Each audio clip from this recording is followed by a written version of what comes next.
Nous sommes ensemble pour 2 heures de direct, 2 heures volées à la nuit pour parler en toute quiétude de tout ce qui fait votre quotidien. Alors les températures ont chuté, ça y est, c'est l'automne, mais je compte sur vous pour que les échanges restent chaleureux et que finalement, malgré cette chute comme ça brutale des températures, eh bien, on garde ce côté douillet et confortable dans nos conversations et que on reste comme ça entre nous.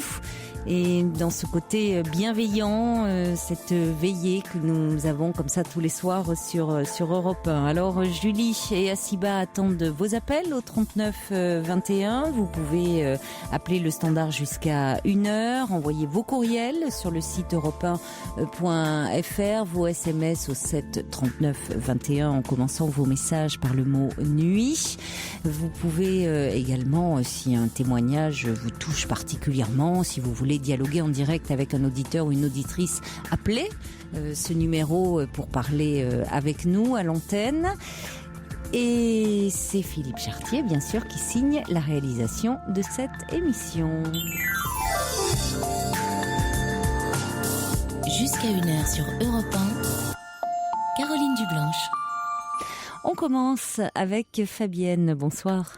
Bonsoir Caroline. Bonsoir Fabienne. Je suis contente de vous avoir. Moi aussi. Parce que je vous écoute presque tous les soirs, quoi. Et ben voilà, moi il m'arrive une mésaventure et que j'ai beaucoup de difficultés à vivre. Je vais commencer par le commencement. Donc je suis mariée avec mon mari depuis 11 ans. Oui. J'ai toujours vécu en Suisse jusqu'à 2 ans.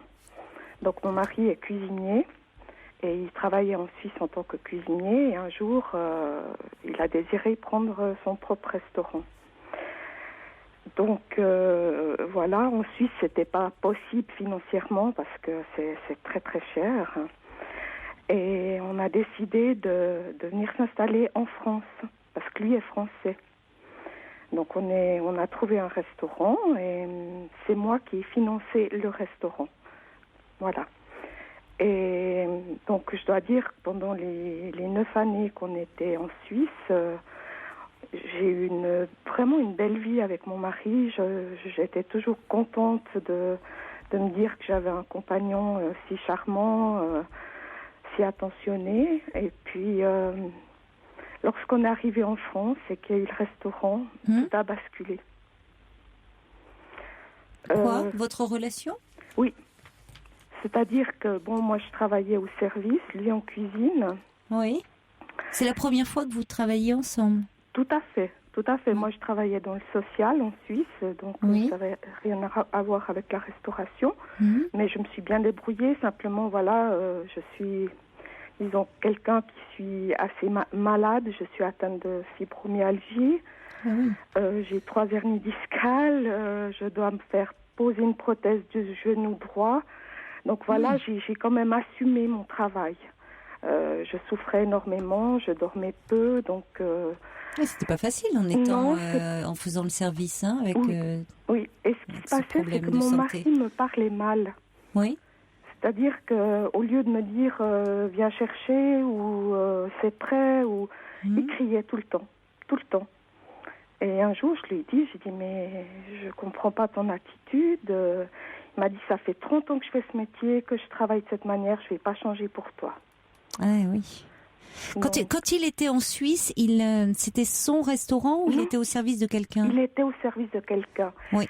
Et j'aurais dû un petit peu me méfier parce que j'avais reçu des coups de téléphone de plusieurs employeurs qui m'avaient dit qu'il avait un caractère horrible.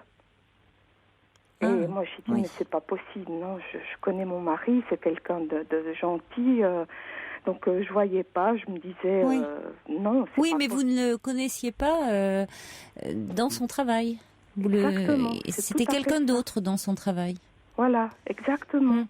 Donc, ce qu'il a fait, c'est que moi, je lui ai proposé à un moment donné, j'ai dit, écoute, moi, j'arrête le service. Parce que déjà, j'ai dû être hospitalisée pour épuisement. Je faisais 14 heures par jour, donc oui, c'était pas facile pour moi. Mais non. Et, donc j'ai été arrêtée un moment, et dès le moment où j'ai été arrêtée, ça s'est amplifié.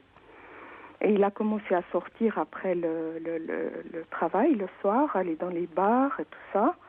Et moi, trop fatiguée, ça m'intéressait pas. J'étais toute la journée déjà en restauration, donc j'avais d'autres aspirations. Et là, il a rencontré quelqu'un. Et il a fait venir cette dame pour me remplacer. Mais c'était son amante. Pour vous remplacer dans le restaurant? Dans le restaurant, oui. Mais là, déjà, il me parlait que je devrais éventuellement chercher un appartement. Parce qu'il faut vous expliquer que j'habite en dessus du restaurant. Hein. L'appartement se trouve en dessus. Oui.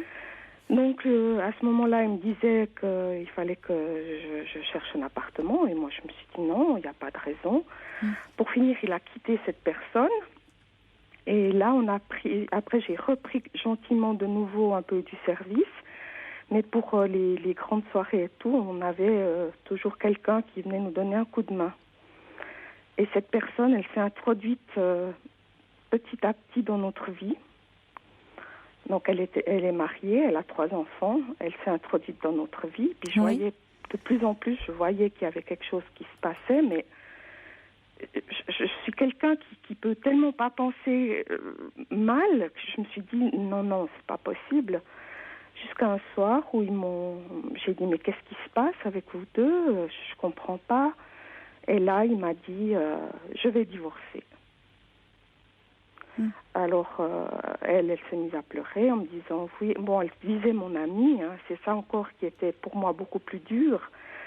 Parce qu'elle me parlait, on se faisait des échanges de livres, on faisait les vides-greniers ensemble. Elle était contente de m'avoir. Elle m'a dit, oui, j'ai pas d'amis, donc je suis vraiment contente d'avoir une amie. On habitait le même village, donc voilà. Et quand ils m'ont annoncé ça, ça m'a brisée, voilà. Je me suis sentie complètement trahie, brisée, donc j'avais quitté mon pays, mes amis, et je me retrouve toute seule là, avec plus rien, quoi. Donc maintenant, ils ont fait pression sur moi pour que je quitte l'appartement. Elle a quitté son mari, elle a pris un appartement, et puis toutes les nuits, lui, il va vers elle, et le jour de congé, il est vers elle, voilà. Donc... Mais moi, je ne veux pas quitter ma maison parce qu'en fin de compte, c'est quand même moi qui ai acheté et je vois pas pourquoi je devrais moi partir. De toute façon, Fabienne, il est important, dans la mesure où c'est vous qui avez acheté, que vous ne soyez pas lésée sur le plan financier. Justement, je suis allée chez un notaire. Ah oui, ça c'est important, oui, bien sûr. Tout à fait. Et maintenant, j'ai pris contact avec des assistants sociaux pour qu'ils me renseignent au niveau des lois françaises, parce que c'est ça mon problème. Oui, mais il faut que vous voyiez avec le notaire, hein, déjà. Le notaire va vous renseigner. Donc, la notaire m'a bien fait comprendre que c'était à moi. Oui, bien sûr, c'est vous qui avez acheté. Voilà. Donc, vous n'avez pas... ça vous revient, c'est à vous. Après, vous pouvez décider de vendre, de la mettre en location, enfin, vous en faites ce que vous voulez. Voilà, elle vous appartient, cette maison. Exactement. Maintenant, votre mari qui veut divorcer, vous ne pouvez pas le retenir. Que vous soyez, ça vous ne pouvez rien faire là-dessus. Non. Je comprends. Vous dites malheureusement, il y avait déjà une cassure qui s'était opérée à partir du moment où vous avez commencé à travailler ensemble et où vous avez vu un autre aspect de sa personnalité. Qui m'a fait peur, oui, qui m'a fait énormément peur. Oui. Tout à fait. Et là, ce que je trouve grave, parce que là, il me reproche, il me dit qu'il ne sait pas quoi me reprocher, non, si ce n'est que je suis malade. Donc, si vous voulez, c'est quelqu'un qui est hyper actif et il peut pas comprendre que moi je ne peux pas aller à ce rythme-là. Oui, mais c'est même pas c'est même pas tant ça le problème, puisque déjà vous me dites que vous aviez eu des coups de fil de ses précédents employeurs qui vous avaient laissé entendre qu'il avait un caractère impossible. Tout à fait. Or, les personnes avec lesquelles il travaillait n'avaient pas toutes des problèmes de santé. Ah oui, effectivement, j'ai pas pensé à ça. Oui, c'est vrai ce que vous me dites, Caroline, c'est juste. Oui. Je n'ai pas pensé à ça du tout. Là, c'est une façon en lui de se dédouaner. Oui, oui, complètement. Mais ce qui est très difficile à vivre pour moi, c'est pas tant le fait maintenant qu'il est quelqu'un qui me quitte, parce que il m'a dit quand il m'a annoncé ça, il m'a dit dans la semaine tu recevras la lettre de l'avocat et ça fait 3 mois. Donc j'ai toujours rien. Ensuite il m'a dit qu'il allait chez le notaire, il a toujours rien fait. Donc il m'énonce des choses, mais il n'agit pas, il va pas dans l'acte. Oui, ça ne lui est pas forcément parce que ça ne lui est pas forcément bénéfique pour lui, tant qu'il peut vivre comme il l'entend. Oui, c'est ça. Et que vous ne lui posez pas de problème. Non. Il peut continuer à vivre, il a le restaurant. Vous vivez où? Dans l'appartement au-dessus? Voilà, exactement. Et lui, il est chez cette femme. Voilà. Voilà, donc, vous voyez, ça ne l'empêche pas de vivre dans son quotidien. Donc pourquoi ça lui crée des complications de mettre en œuvre toutes ces démarches. Mais vous, en revanche, ça vous empêche d'avancer, de rester dans cette situation pour le moment un peu confuse, où il vous dit qu'il veut divorcer, mais vous avez raison, il ne met rien en œuvre. Non, donc ce qui est important pour vous, c'est de voir avec lui, d'avoir une explication quand même, hein, parce que c'est vrai que c'est d'autant plus compliqué pour vous de vous mettre en place ces démarches, puisque vous ne les souhaitez pas, vous. Non, non. Ça ne vient pas vraiment de vous, c'est pas vous qui souhaitiez divorcer. Voilà, tout à fait, oui. Donc il vous met dans une position d'autant plus compliquée qu'il vous met presque en situation, vous, de faire les démarches, alors que ce n'était pas vous qui en étiez à l'origine. Voilà, bon. Et si vous voulez, il me met des pressions psychologiques énormes. De quel ordre? De quel ordre? En me disant justement que je suis plus bonne à rien, que je ferais mieux de me chercher un appartement, que je bouge pas. Mais enfin, il se trouve qu'il est chez vous, hein. Oui, c'est ce que je lui dis, mais il me dit c'est moi qui travaille, toi tu fais rien, alors que j'ai travaillé 35 ans quand même dans ma vie. Je veux dire, oui, enfin, écoutez, peut-être que c'est lui qui travaille, vous qui faites rien, mais je suis désolée, c'est quand même vous qui avez acheté. oui, mais je suis en arrêt maladie là. Hein, peu importe. Pour dépression, parce que quand il m'a annoncé ça... Oui, il vous arrange pas hein, non plus. Hein. Non, il vous aide pas à sortir. J'ai fait une tentative de suicide. Hein. Là, j'ai failli vraiment y passer. Et là, je me reconstruis, je vais chez un psychiatre. Oui, ça c'est important, parce que personne ne mérite qu'on mette fin à ses jours. Hein, enfin, aucun homme, aucune femme. Hein. Mais ce que j'arrive pas à comprendre, c'est qu'il me fait, si vous voulez, ce jeu psychologique, donc à me casser. À vous dénigrer, oui. Voilà, dénigrer. Et le lendemain, il vient m'amener quelque chose à manger en haut. Après, il remonte. Ah, je t'apporte des pommes. T'as besoin de rien. Est-ce que tout va bien? Et c'est ça, moi, qui vous déstabilise. Complètement. Complètement. Je n'arrive pas à comprendre ce côté tellement méchant, mais vraiment hyper méchant. Et tout à coup, le lendemain, c'est comme si je revoyais l'homme que j'avais aimé. Oui, mais alors, il n'a pas intérêt forcément à ce que vous preniez le taureau par les cornes et à ce que vous mettiez tout en branle pour mettons, vendre votre maison et... Vous voyez ? Parce que lui, il faudrait qu'il se trouve une autre affaire. Mais il me dit que ça lui est complètement égal. Oui, enfin, peut-être pas tant que ça. peut-être pas tant. Hein. Peut-être pas tant que ça. Bon, moi, je pense qu'il est aussi très mal. Peu importe, c'est son problème. Oui. Hein, vous l'êtes, et c'est déjà, vous avez déjà suffisamment à faire avec vous. Oui. Puis et il vous ménage pas tellement. Surtout que, justement, le fait, moi, j'ai pas eu de parents, hein, j'ai grandi en Suisse dans des familles. Donc, si vous voulez, pour moi, l'échec est d'autant plus grand. C'est-à-dire que c'est de nouveau un rejet. J'ai été rejetée par mes parents et maintenant, je suis rejetée par cet homme. Donc, c'est vrai que je le prends peut-être plus à cœur que je devrais. Voilà. Je me sens fragile à ce niveau-là. Parce que le rejet, pour moi, c'est quelque chose qui est... Oui, comme un nouvel abandon, à nouveau. Oui, complètement. Oui. Oui. Est-ce que vous travaillez en thérapie avec votre psychiatre? Oui, tout à fait. Oui. Tout à fait. Puis ma place, surtout, parce que j'ai jamais su où était ma place. En fin de compte, vous savez, quand vous êtes placé dans des familles... je dis pas, il y a des gens qui sont bien, mais d'autres qui vous prennent juste pour l'argent et le travail. Dépend. Oui, tout à fait. Et puis à l'époque, c'était comme ça. Hein. D'ailleurs, mes amis suisses m'appellent Cosette des temps modernes. Donc c'est vrai que j'ai eu une vie très dure. Donc j'ai fait chaque fois j'ai fait des études que j'ai payées moi-même pour avancer dans la vie. J'avais mon petit appartement, ma voiture, je faisais mes études, je travaillais. Donc j'ai toujours lutté, je faisais beaucoup de sport, justement pour être saine, pour être bien, pour justement ne pas aller dans cette haine de la vie parce qu'on m'en a fait tellement voir. Moi, je veux vivre dans l'amour.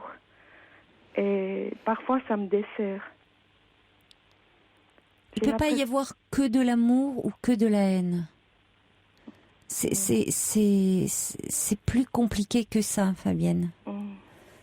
Dans l'amour, il peut y avoir parfois un peu de haine, et dans la haine, il peut y avoir... La haine, c'est aussi le pendant de l'amour. Quelqu'un qu'on a immensément aimé, parfois on peut après le haïr. Oui, c'est juste. Hein, et puis dans l'amour, parfois, il y a aussi... l'amour, il peut y avoir aussi de la haine. C'est le revers de la même médaille. Vous voyez, il n'y a pas que de l'amour, il n'y a pas que de la haine, c'est plus ambivalent que ça, les sentiments. Mais ce qui est intéressant dans ce que vous dites, où vous avez eu du mal à trouver votre place, ayant été placé dans différentes familles, où parfois ces familles vous prenaient et on vous faisait travailler, dans votre couple, ça a commencé, votre relation de couple à se détériorer au moment où vous avez commencé à travailler avec votre mari, à travailler pour votre mari. C'est juste ce que vous me dites. Mais c'est tout à fait eux. Mais là, vous m'éclairez complètement. Oui, c'est vrai. Peut-être parce qu'aussi j'ai été un peu rebelle dans le sens où je me laissais pas faire comme j'ai dû toujours me laisser faire, parce que c'est vrai que j'avais peur qu'on me mette à la porte vu que j'étais pas chez moi. Et là, dans le restaurant, je me rebellais quand même. Hein. Et ça, je pense qu'il n'a pas accepté. Il n'a pas pensé que j'allais me rebeller. Peut-être que oui, vous, ça vous a ramené aussi à des situations anciennes. Ah oui, alors c'était le boomerang, complètement. Oui. Vous vous êtes demandé, et puis alors comme lui, vous avez rejoué un scénario connu et vous vous êtes rebellé, lui a pas forcément compris à ce moment-là ce qui se passait, est devenu agressif, ça n'a fait qu'attiser le fait qu'à ce moment-là vous vous êtes demandé si la question de est-ce que vous comptiez pour lui. Voilà. Et ça a pu d'autant plus accélérer les choses entre vous et être un détonateur de... Non, parce que c'est vrai que quand je l'ai connu, il est arrivé chez moi, il avait juste un petit sac de voyage, il avait plein de dettes, il payait la pension alimentaire de son fils. Donc ça, pour moi, ça n'a pas été un problème. J'ai ouvert ma porte et aujourd'hui, je veux dire... il a le restaurant, en guillemets, il fait ce qu'il veut. Donc, pour moi, c'est aussi difficile de voir... je suis heureuse pour lui, hein, parce que, attention, c'est un grand travailleur, c'est un très bon cuisinier, donc je vais pas dire de mal là-dessus.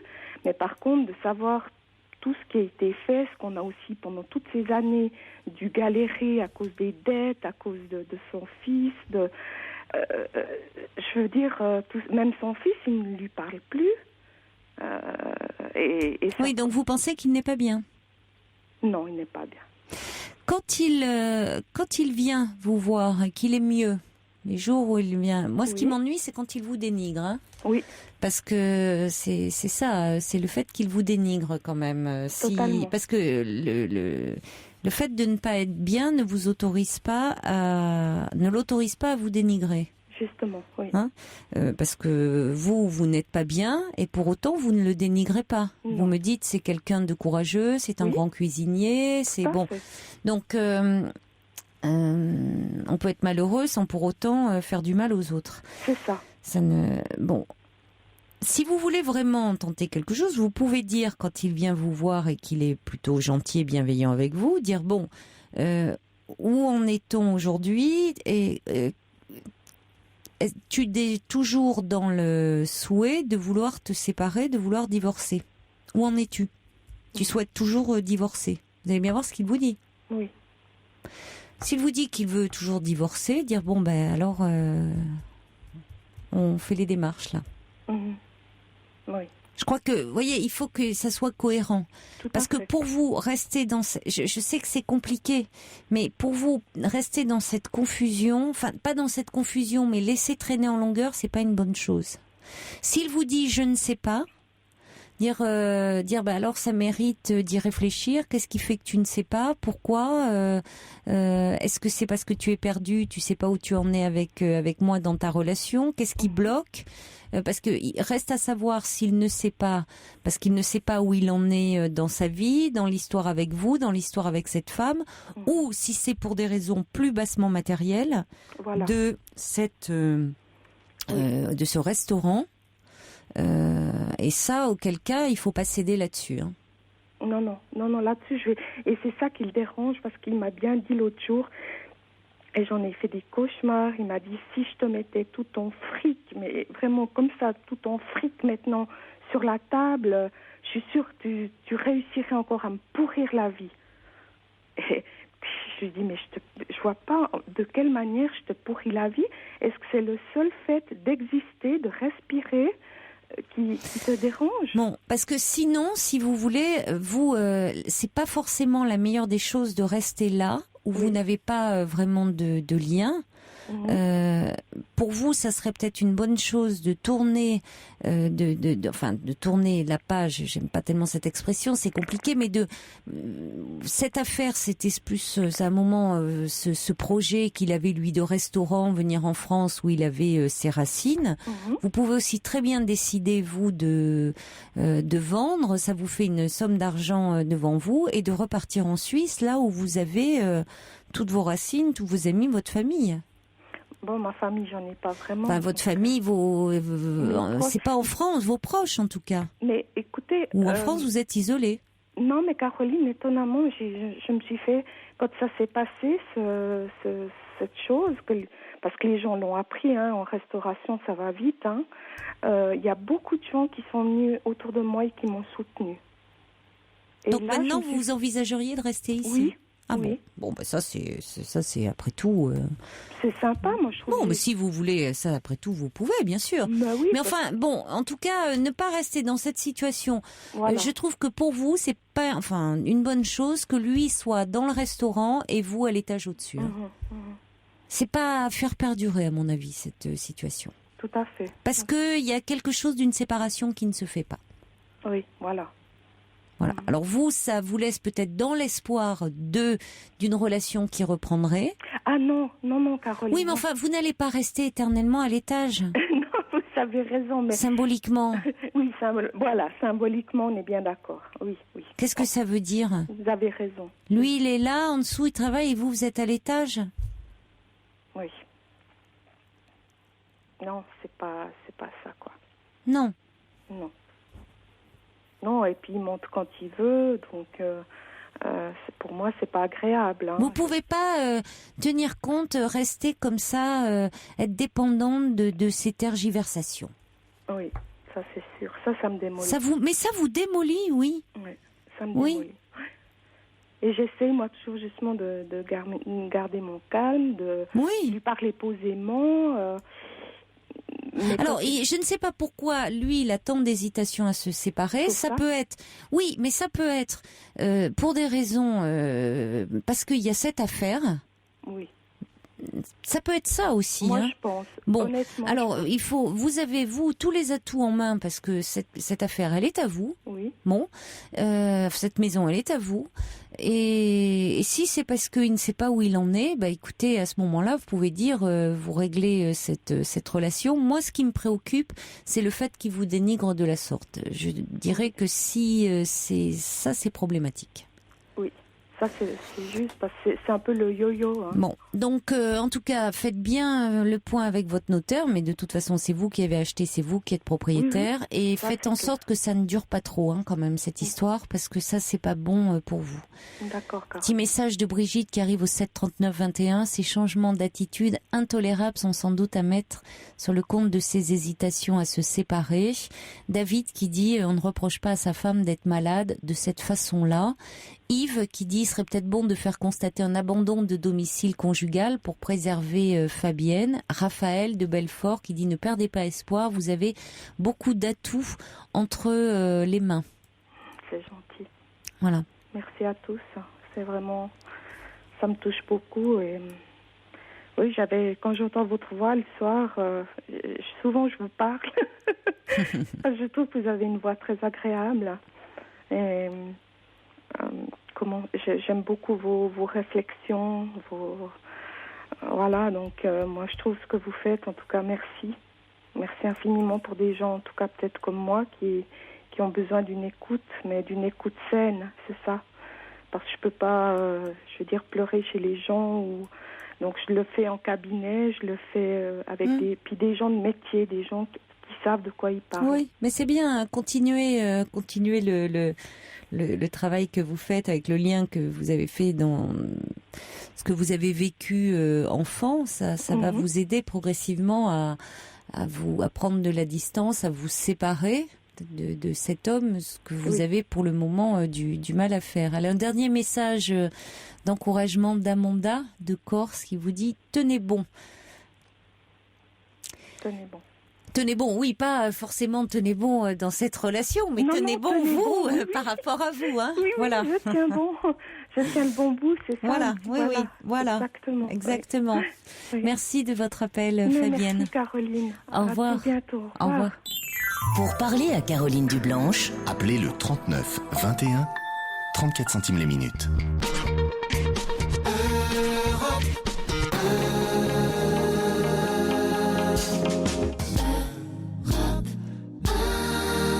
Claire de Namur, bang bang bang. Et on accueille Antoine, bonsoir. Oui, bonsoir Caroline. Bonsoir Antoine. En fait, je vous appelais, j'ai appelé hier soir votre assistante parce que je voulais un petit peu exposer, vous faire part de ma situation. Oui. Elle n'est pas extraordinaire, mais en fait, aujourd'hui, je voudrais essayer de changer un peu le cours des choses concernant ma vie personnelle. Et je souffre un peu de solitude et au fil des années, c'est quelque chose qui devient de plus en plus pesant pour moi. Et malgré les démarches que je peux entreprendre, même si elles ne sont pas énormes, en fait, j'ai l'impression de ne jamais arriver à aucun résultat. Oui, alors que vous souffrez de solitude sur le plan affectif, sur le plan amoureux.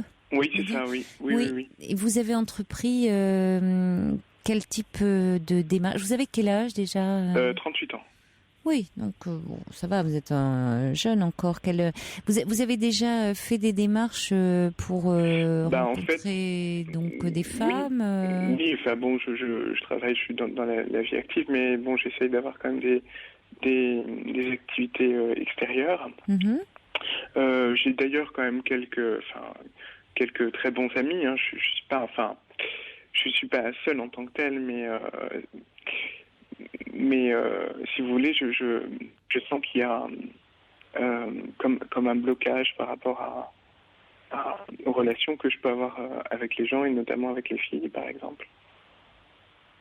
Et ce blocage vient de vous, selon vous, ou vient des femmes? Comment vous percevez ça? Je sais pas trop. En fait, je me suis demandé à un moment si l'image que je donnais de moi était... Enfin, l'image que les gens pouvaient avoir de moi était bonne ou... Enfin, est-ce qu'il n'y avait pas quelque chose de gênant? Pour vous donner un exemple concret, oui. En début d'année, j'avais décidé d'entreprendre une démarche de m'inscrire dans une agence matrimoniale. Oui. Une agence donc vraiment pignon sur rue, et dont a priori, qui correspondait un petit peu à mes idées en fait. Je peux nommer le nom ou je peux donner un nom ou pas du tout? Non, parce que du coup, ça revient à leur faire de la publicité et on n'a pas le droit. En l'occurrence, j'avais pas tellement envie de leur en faire, mais... alors, ça tombe bien. Non, mais bon, en fait, j'ai été extrêmement déçu parce que je suis chrétien, pratiquant, et je m'étais adressé à une structure un peu dans cet esprit-là. Et au premier abord, j'ai été bien accueilli, mais en fait, très vite, je me suis aperçu que j'ai eu l'impression que le fait que je m'adresse à eux pour ce type de démarche les embêtait. En fait, je me suis inscrit, par exemple, pour 6 mois, et en 6 mois, j'ai rencontré strictement aucune personne. On ne m'a jamais recontacté. J'ai essayé de les relancer à 2 ou 3 reprises. Bon, je pense qu'en 6 mois, c'est pas non plus du harcèlement. Ah non. Mais ils n'ont pas jamais donné suite. Moi, j'ai jamais eu la personne responsable qui m'avait reçu à l'époque ne s'est jamais plus manifestée. Donc moi, j'étais assez désemparé. C'était pour moi un peu un coup de massue, quoi. Enfin.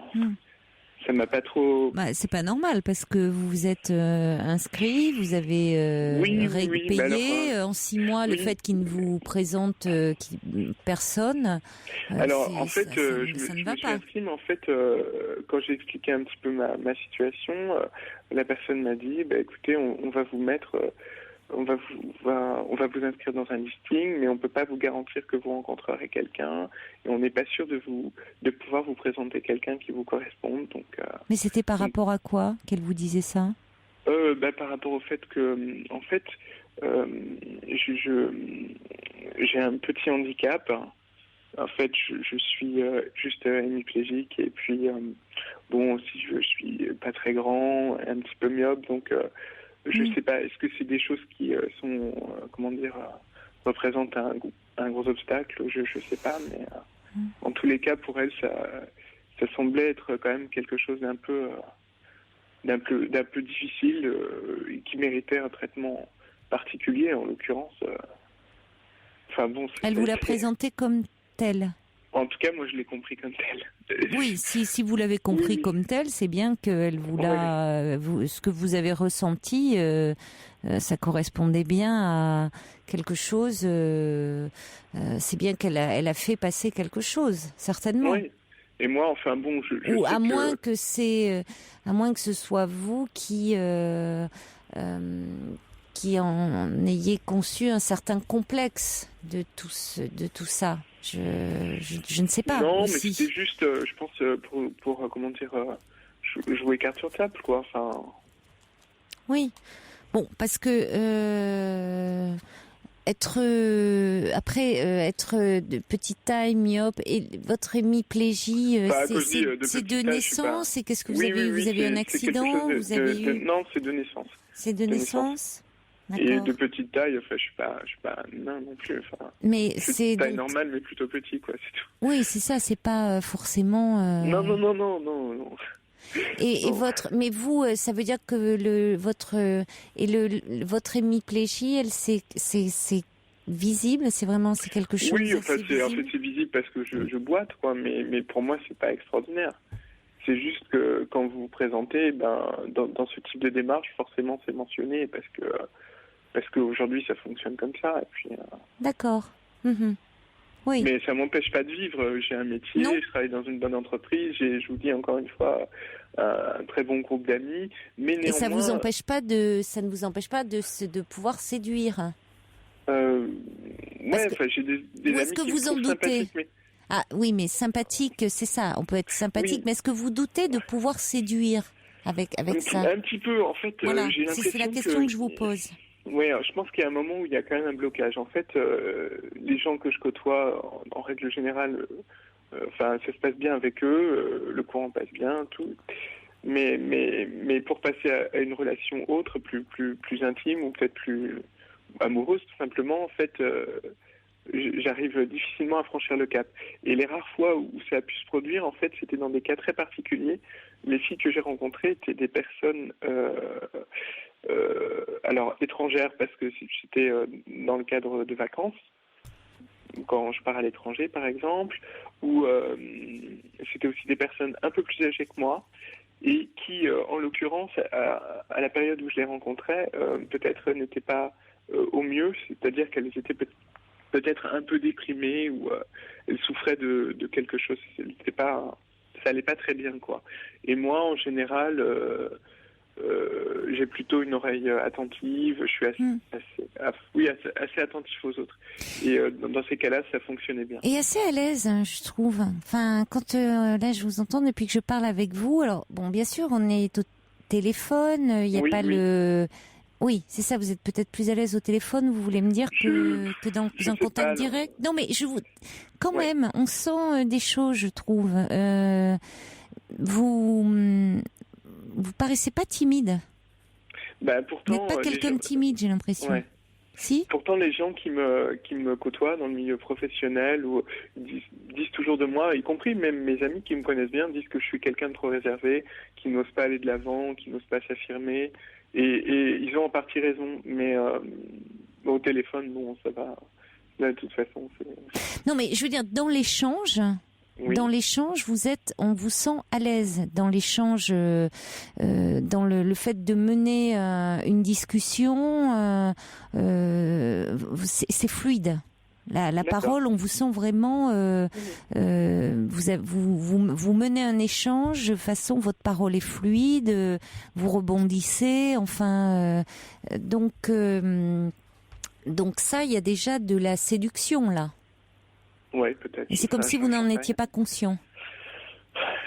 Parce que non, mais non. Non, c'est-à-dire que vous avez mis en avant des points de votre physique qui pourraient poser problème. Alors, je reçois déjà un message de Lily qui dit les myopes ont souvent un regard très envoûtant. Elle a raison, la myopie. Non, mais la myopie, ça donne un regard effectivement trouble. Ils vont fixer. Alors, je vais donner par exemple, regardez Carole Bouquet. Elle est myope. Bon, je veux dire, il y a beaucoup d'hommes qui, vous voyez, aimeraient bien qu'elle plonge son regard dans le leur, hein, parce que bon, elle est, oui, ça leur donne une intensité dans le regard, parce qu'effectivement, comme ils ne voient pas, ils vont scruter. C'est vrai que ça donne un regard très particulier. Le fait de boiter, alors évidemment on dit ah oui boiter, on voit tout de suite, bon, mais là encore, c'est moi par exemple là où j'habite dans mon quartier. Il y a un homme que j'ai vu là, c'est depuis quelques semaines, un homme noir qui a des traits alors d'une finesse. Il est d'une beauté. Et alors c'est vrai qu'il boite. Mais il est d'une beauté, cet homme. Et je me dis, j'ai dit, ça se trouve, il est peut-être complexé parce qu'il boite, alors qu'il mais alors, il dépasse. J'ai rarement vu quelqu'un d'aussi beau, quoi. Il est tombé par terre. Et alors oui, il boite, oui, ça se voit vraiment, quoi. Mais bon, j'ai envie de dire, on ne voit même pas. Enfin, je veux dire, ou alors il y en a même qui. J'avais vu comme ça un jeune homme aussi qui boitait. Il en avait fait. Il mettait une canne. Il avait une très jolie canne et ça. Il avait un côté. Il était habillé un peu dandy. Il s'est habillé. Il se donnait un style un peu dandy, quoi. Il y en a qui, d'un handicap, comme vous dites, en font presque un style. Après, tout est dans la façon de, vous voyez, de se dire bon, voilà, je suis comme ça. Ouais. Bon. Est-ce que vous avez eu des relations avec des femmes? Ben oui. Enfin, alors, comme je vous l'ai dit il y a quelques instants, en fait, oui, j'ai eu des relations avec des femmes, mais c'était des relations sur des laps de temps assez courts, sur des périodes courtes. Et oui, mais ça, bon, ça. C'est des personnes, en revanche, en tout cas pour certaines d'entre elles, avec qui j'ai entretenu ou j'entretiens une amitié, enfin plus qu'une amitié. D'accord, oui, moi j'avais pas compris que c'était, je pensais que c'était des relations amicales, j'avais pas compris que ça avait été au-delà. Oui, c'était sur des périodes courtes, hein, vous m'avez dit. Ben oui, puisque en fait c'était, je vous dis, sur des périodes de vacances, mais après on a continué de s'écrire et de se revoir. Oui, donc ça aurait pu durer plus si il n'y avait pas eu. Peut-être, mais bon, avec la distance, c'est un peu parfois compliqué aussi. Mais bon. Sinon, oui, je vous parlais de la démarche que j'avais effectuée en début d'année, mais je fais aussi un petit peu de sculpture. J'essaye de sortir aussi avec, vous connaissez sûrement, je pense, une structure qui s'appelle OVS, On va sortir. Oui. À Paris, je crois que ça existe même dans toute la France, voire à l'étranger, mais bon, c'est pas mal. Mais là, par exemple, vous voyez, je suis pas trop à l'aise pour effectuer des démarches parce que bon, les thèmes, les sorties sont intéressantes, les gens sont sympathiques, ouverts, tolérants, ils ont plein de qualités, mais à l'issue de l'activité, en fait, chacun repart de son côté et finalement, moi, j'en ressors un peu déçu, même parfois un peu démoralisé. Ça me laisse pas une bonne impression, en fait. Et surtout, c'est très difficile de se constituer un groupe d'amis par ce biais, enfin, en tout cas, pour moi. Pour le moment. Alors, oui, pour le moment. Bon, ceci dit, ça fait quelque temps que je suis inscrit, mais je vous dis, à chaque fois, j'ai du mal à me lancer. Ça me demande un énorme effort. Et puis, c'est toujours, ça se solde toujours par un peu de déception. Et alors, vous me dites, vous êtes chrétien pratiquant par le biais des activités, je sais pas, de votre paroisse. Aussi, ouais. Alors aussi, en fait, j'appartiens à un groupe de prière, en fait, qui est le groupe de Thésée, en fait. Et je passe beaucoup de temps avec ce groupe. On se réunit une fois par semaine pour prier et chanter, en fait. Un mouvement méditatif, hein. Et les gens là en l'occurrence sont vraiment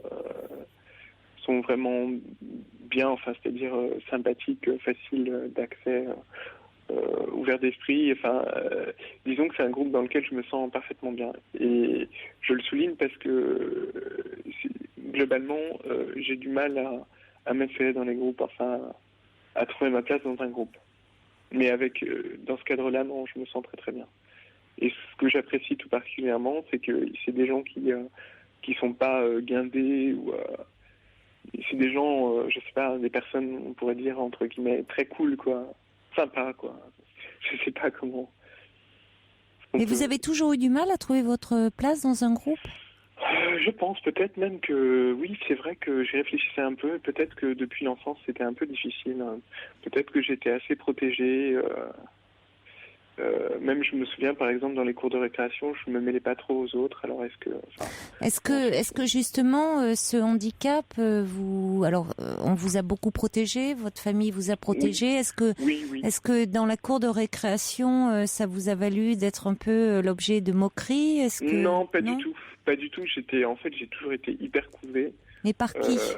Même par mes copains de classe, hein, même quand j'étais gamin. Oui, mais vous dites que vous ne vous mêliez pas à eux. J'étais avec eux, mais sans être avec eux. Enfin, par exemple, évidemment, quand il y avait les garçons jouaient au foot, évidemment, je jouais pas au foot, donc j'étais un peu à part, quoi. Enfin, je m'étais un peu créé une sorte de petite bulle. Et je pense que ça se retrouve encore un peu aujourd'hui, enfin, d'une façon un peu différente, mais. Oui, moi je pense parce que vous avez beaucoup d'aisance c'est là où vous avez développé. Alors vous dites effectivement vous ne jouiez pas avec les autres petits copains, les garçons au football, tout ça parce que vous ne pouviez pas.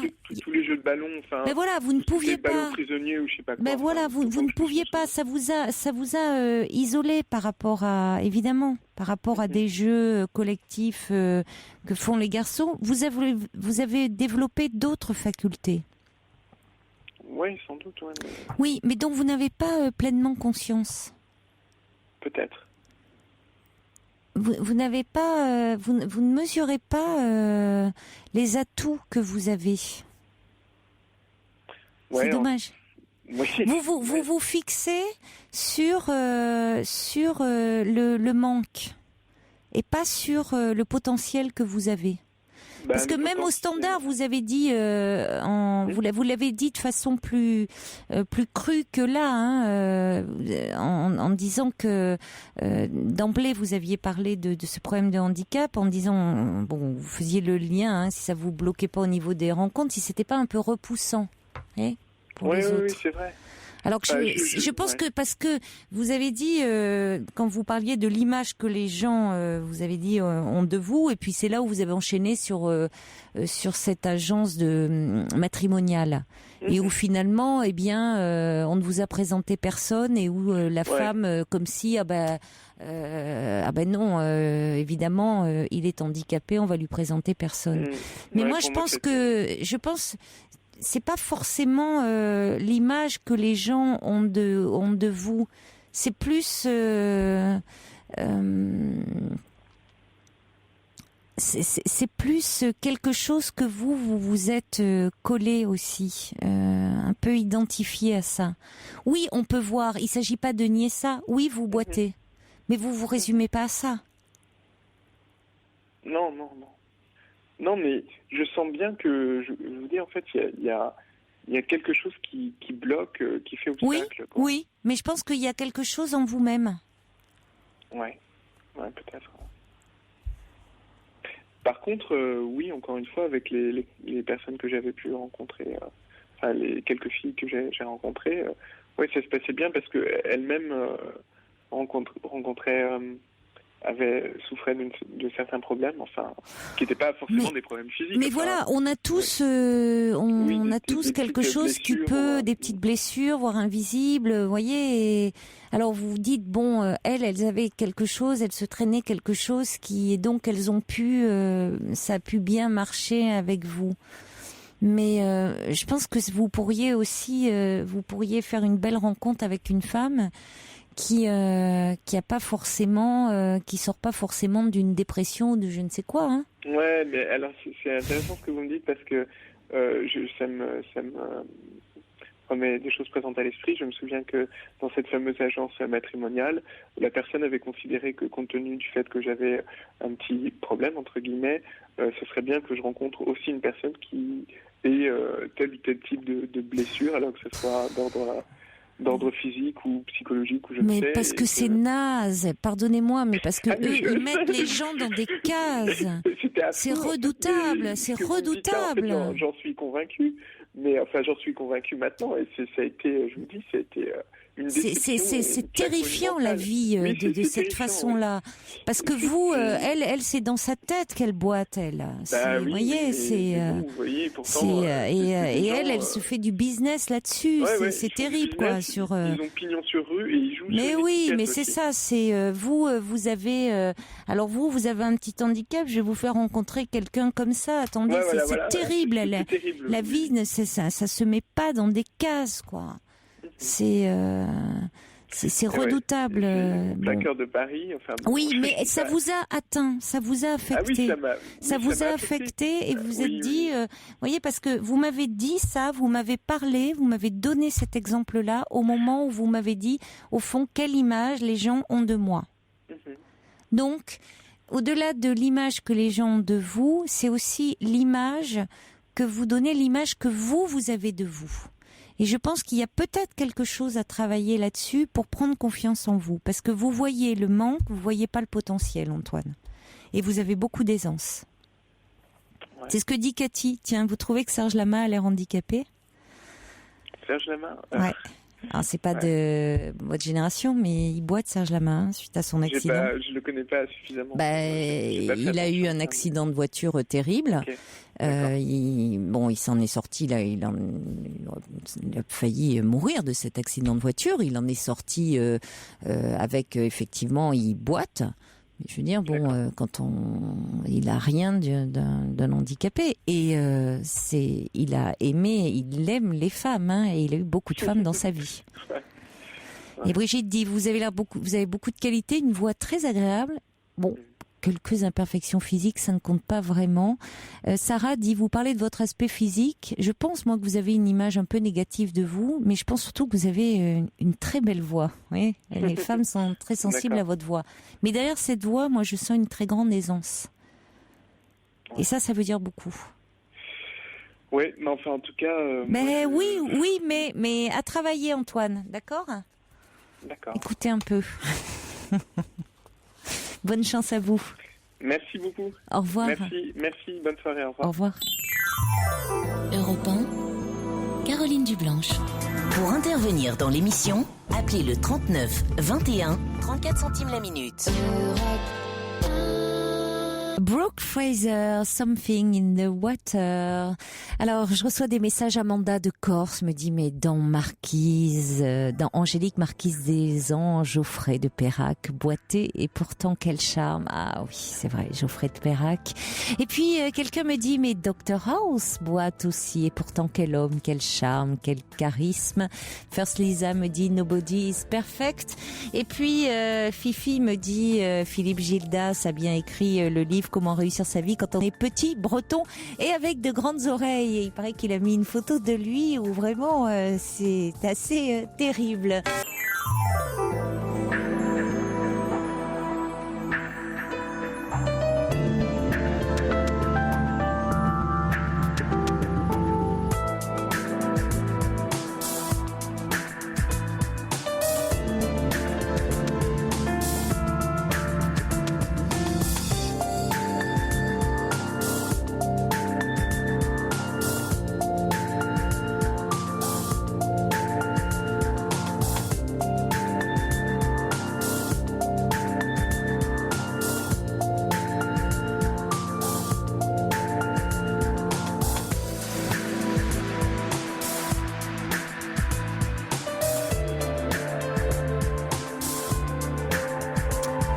Soyez les bienvenus si vous nous rejoignez sur Europe 1. Cette émission est la vôtre. Vous pouvez y parler de tout, en toute liberté et sans tabou, en composant le 39 21 jusqu'à 1h. Vous pouvez également réagir à tout moment à ce que vous entendez à l'antenne, par courriel sur le site europe1.fr ou par SMS au 7 39 21 en commençant vos messages par le mot nuit. Alors petit Emma, suite au témoignage d'Antoine qui avait peur que son léger handicap pose un problème dans ses rencontres amoureuses, dit je crois malheureusement que de nos jours il faut être parfait, mais peut-être que je me trompe. Lali dit, cet homme a l'air charmant, intelligent et sensible, ça donne vraiment envie de le rencontrer. Andrea dit, moi je trouve Antoine charmant et très attachant. Et puis le subversif dit, on cherche dans le regard de l'autre l'admiration à la hauteur de réparer nos carences ou la défiance propre à les confirmer. C'est le sens initial de notre dynamique amoureuse. Nathalie, elle se reconnaît dans le témoignage d'Antoine. Elle est un peu dans le même état d'esprit que lui. Elle voulait lui dire que son handicap ne jouait en rien dans sa capacité de séduction. Elle dit bien sûr que ça peut poser un problème à certaines personnes au premier abord, mais quand on va plus loin, quand on connaît la personne, on ne voit plus le handicap.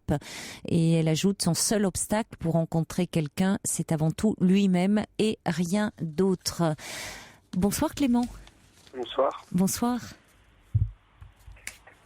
Oui. Je vous appelais déjà, le hasard fait que, comme votre dernier interlocuteur, je suis hémiplégique aussi et de petite taille. Donc je me suis aussi un petit peu reconnu dans son message, mais voilà. c'est pas pour ça que je vous appelais.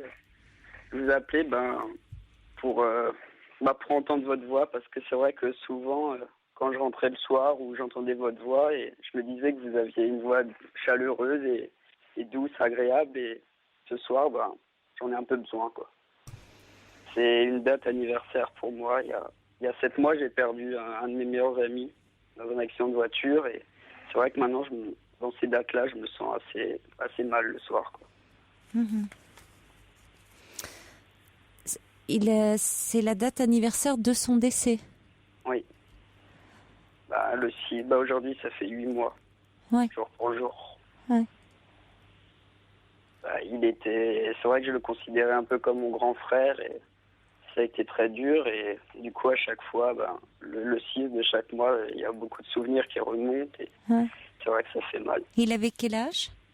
19 ans. 19 ans. Ouais.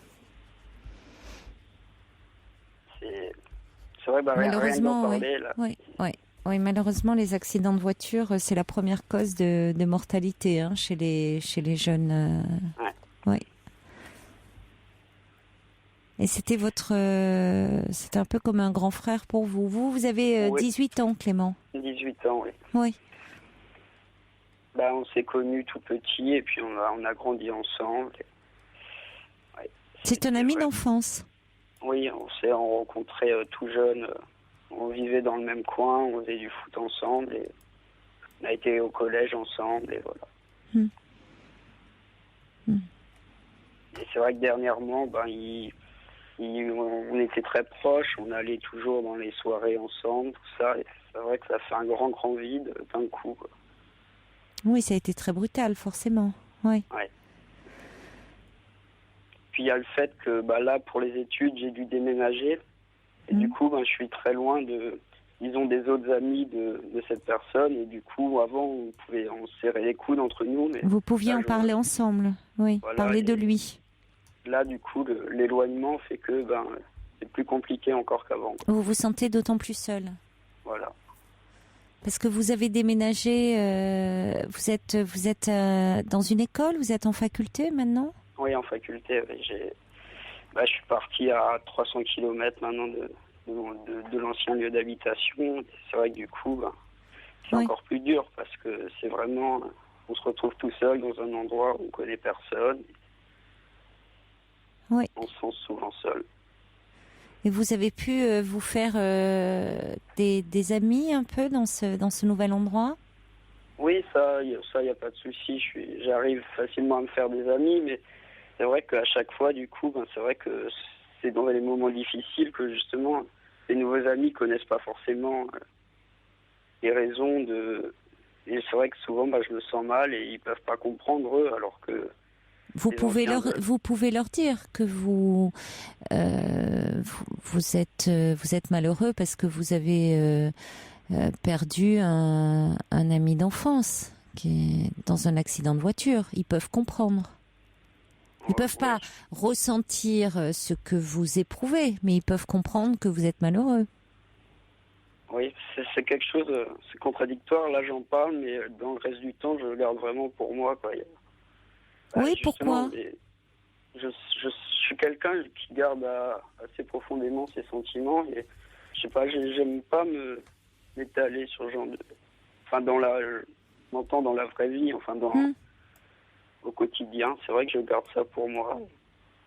C'est vrai que c'est peut-être une erreur, je devrais peut-être plus en parler, mais je sais pas. Mais c'est-à-dire... Non, c'est pas une erreur. Ça veut dire peut-être ça montre que c'est difficile pour vous d'en parler. Vous pouvez en parler avec ceux qui, comme vous, l'ont aimé. Et là, vous l'évoquez. Quand vous en parlez d'ailleurs avec votre groupe d'amis, c'est en évoquant des souvenirs heureux de lui, j'imagine. Oui.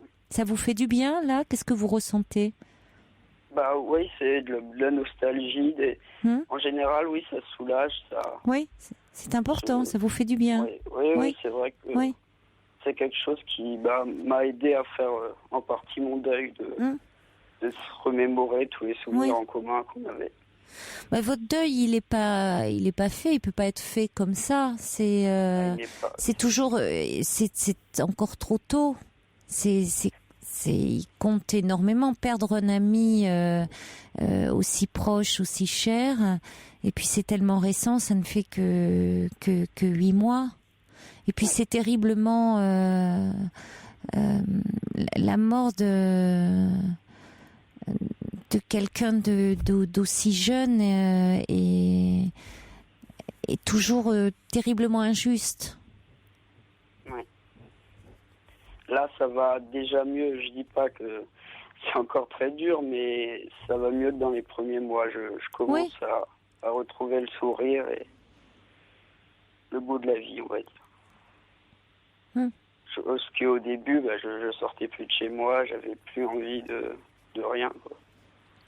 Mais c'est pour ça que vous pouvez dire à vos amis là où vous êtes, de temps en temps, il ne s'agit pas de vous étaler, comme vous dites, mais vous pouvez parler, c'est quelque chose, c'est un événement très important dans votre vie. Donc vous pouvez dire que vous avez perdu un de vos amis les plus proches dans un accident de voiture. Ils peuvent comprendre que ça vous affecte terriblement. Oui, c'est vrai, mais encore une fois, c'est vrai que c'est quelque chose. J'ai du mal à aborder le sujet. Vous avez peur qu'on vous pose des questions Oui, c'est vrai en partie, et puis c'est pas facile. C'est vrai que souvent, quand on voit que je pense que quelqu'un est pas bien, on a plus envie de le laisser tranquille et du coup, Oui, mais ça renforce votre sentiment de solitude. Alors déjà, vous dites vivre un deuil comme ça, aussi douloureux, ça fait qu'on se sent déjà très seul.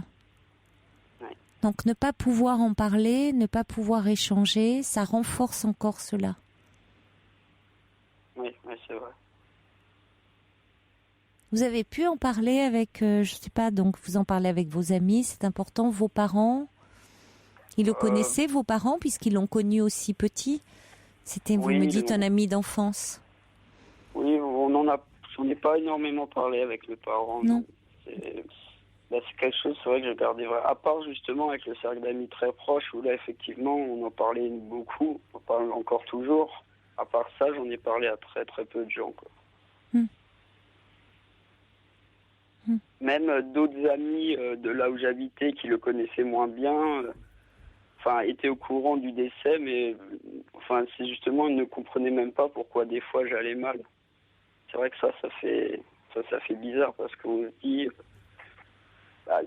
ça paraît logique que ce soit pour ça, alors que certaines personnes qui n'étaient pas forcément aussi proches ne comprennent pas. Voilà, alors parce que les personnes pensent, comme vous dites, parce qu'elles n'étaient pas aussi proches que vous, Clément. Oui. Donc, elles réagissent au moment de l'annonce du décès, au moment des obsèques, dans les jours, les semaines qui suivent. Et puis après, la vie reprend son cours pour elle. Ouais. Alors que quand on est très proche de la personne qui est décédée, ça prend beaucoup de temps. Et on peut avoir comme ça, être submergé par la tristesse pendant très très longtemps. Et c'est ce que l'entourage a parfois, comme vous le dites, du mal à comprendre. En disant, mais enfin, comment cela se fait-il que tu sois encore dans cet état-là alors que ça s'est passé il y a déjà longtemps. Je sais pas, j'entendais souvent la remarque, mais souris, j'en avais aucune envie. C'était vraiment quelque chose qui revenait fréquemment, mais rigole, sort, souris. C'est quand on est moins proche, c'est facile à dire, mais. Mais c'est pour ça que c'est bien que vous puissiez en parler avec des amis aussi qui étaient très proches de lui, parce que peuvent comprendre. Oui. peuvent partager ce que vous ressentez et vous pouvez parler de votre ami, ce que vous avez vécu ensemble, échanger, tous ces moments aussi passés ensemble, heureux. Et c'est une occasion de l'évoquer, d'évoquer son souvenir, d'évoquer sa mémoire avec des gens qu'il aimait. Ouais. Et ça, c'est important. Ce qui est compliqué, c'est que aussi justement, même dans ses amis proches, chacun a une façon différente de vivre le deuil. Ah oui. Je sais que j'ai des amis qui refusent complètement de retourner sur sa tombe au cimetière, alors que moi, au contraire, c'est quelque chose qui me soulageait beaucoup d'y aller, de parler. Donc, c'est encore compliqué parce que justement, chaque personne a une façon différente de bien sûr. Cet événement. Oui, il y a des personnes pour qui aller au cimetière, c'est se confronter de façon trop directe à la réalité. De la mort, se retrouver devant une tombe, se dire que désormais le corps est là, repose dans cette tombe. Et pour d'autres, au contraire, c'est apaisant d'être près d'être dans le cimetière, se sentir plus proche. Ils ont l'impression d'être plus proche de la personne disparue, de pouvoir lui parler. Cette proximité là les apaise, comme vous dites que vous y allez pour lui parler. Oui, c'est vrai que dans ces moments-là, ça soulageait vraiment. Voilà. On se sentait plus léger de dire en fait finalement tout ce qu'on lui aurait dit s'il était encore là, de tous les petites anecdotes, tout ça, de lui dire comme ça, moi ça me faisait beaucoup de bien. Il faut faire comme vous le ressentez. Ouais. Donc quand vous retournez dans votre famille, Clément, il faut faire comme vous le ressentez. Puis peut-être qu'à un moment, ça évoluera. C'est-à-dire que vous aurez moins le besoin d'aller au cimetière sur la tombe de votre ami, parce que finalement, vous pourrez lui parler sans être devant sa tombe. Vous pourrez lui parler même si vous n'êtes pas devant sa tombe. Vous pourrez de temps en temps, en étant, je sais pas, devant un paysage, devant quelque chose, un sport, quelque chose, qu'il aimait bien, que vous aviez en commun, pouvoir avoir une pensée pour lui, même si vous n'êtes pas devant sa tombe, vous voyez, parce que vous l'emporterez avec vous. Oui. Mais c'est justement en partie le fait d'être parti, disons, de ce cocon, c'est ce qui a amplifié la peine, la solitude, tout ça, parce que je suis le seul à être parti. Et du coup, c'est vrai que je me sens, j'ai un peu l'impression d'abandonner ces autres copains qui restent ensemble, quoi. C'est vous qui vous sentez un peu abandonné, j'ai l'impression aussi. Un peu des deux. Il y a un peu. Oui, il y a des deux. Il y a un peu des deux. Oui, mais vous avez besoin vous les abandonnez pas. Vous avez besoin vous êtes à un moment de votre vie aussi, vous devez un peu vous construire, faire votre vie. Vous avez besoin de faire vos études. Et puis après, ça prend l'abandon prend une dimension particulière parce que il y a cet ami qui lui est décédé, et dans le psychisme, dans l'inconscient, souvent la mort c'est l'abandon c'est la mort aussi, c'est un peu la même chose si vous voulez. Ouais, ça amplifie du coup le sentiment, quoi. On peut vivre ça comme un abandon. Ouais. Alors, il se trouve, et vous l'avez dit d'ailleurs, qu'en plus vous êtes parti, vous, cette année-là. hein. Donc c'est compliqué cette séparation. Vous avez perdu votre ami dans cet accident de voiture, et en plus vous vous séparez de votre groupe d'amis pour aller faire vos études. Ça fait beaucoup de séparation, même si c'est pas au même niveau, parce que votre groupe d'amis, vous pouvez les retrouver. Eux, ils sont bien vivants. Vous pouvez les retrouver, mais il y a quelque chose d'un peu angoissant pour vous, c'est-à-dire bon, est-ce que voilà, vous êtes éloigné d'eux géographiquement, il y a quelque part certainement une angoisse. Est-ce que je vais pouvoir les retrouver? Est-ce que ça vous confronte aussi? Il avait à peu près le même âge, 19 ans, vous en avez 18, votre groupe d'amis, c'est-à-dire on peut mourir, quoi, finalement. Alors que normalement la mort, on se dit, vous êtes à un âge où on se croit immortel, où la mort, ça touche les gens âgés, malades, bon. Et puis la mort est venue frapper quelqu'un de jeune dans votre groupe. C'est sûr que ça nous a tous, remis en question sur justement l'importance de vivre et de profiter de chaque moment, quoi. Mais dans le même temps, c'est vrai qu'on pense qu'il faut profiter, mais c'est dur, quoi. Oui. C'est-à-dire justement profiter de tous ces moments, profiter de la vie, de vivre pleinement votre vie et prendre soin de vous, parce que la vie est précieuse. Oui. Mais c'est ce qu'on se dit, mais c'est plus facile à dire qu'à faire. Oui, je sais, oui. Dans le sens où on est encore dans le chagrin, quoi. C'est normal d'être dans le chagrin, Clément. Comment pourrait-il en être autrement? Oui. Si vous n'étiez pas dans le chagrin, ça serait étonnant, puisque vous l'aimiez, c'était votre ami, hein. Mais ce que vous voyez, je reçois un message d'Eridan qui dit: ce grand frère vous dirait que le meilleur moyen de lui survivre est de vivre pleinement votre vie. Il y a Angel qui dit: j'ai perdu un de mes proches amis dans un accident de voiture. J'ai toujours une photo de nous deux chez moi, sur moi, ce qui me rapproche de lui. Et puis le subversif dit: la fatalité a emporté votre ami. Elle ne peut rien contre le souvenir qui vit en vous.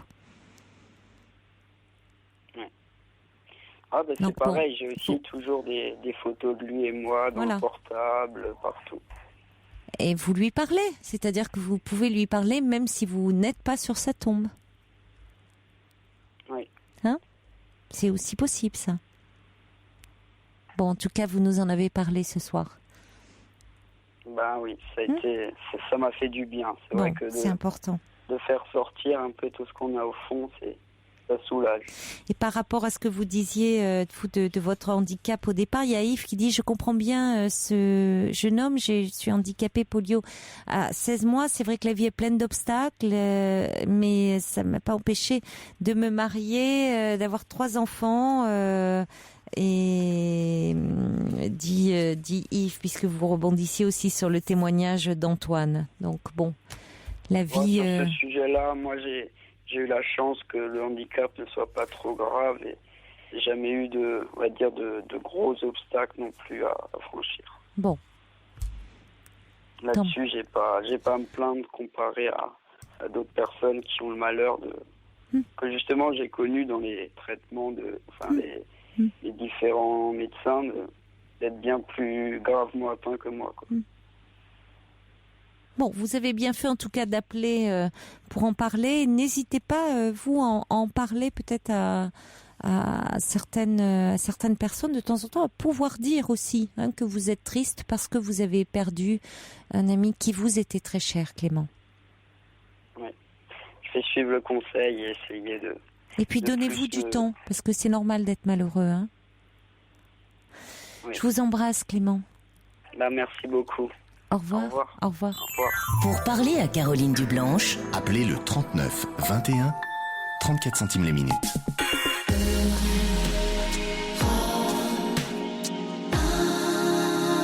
Les Beatles sur Europe 1, Hard Day's Night. On accueille maintenant Liliane. Bonsoir.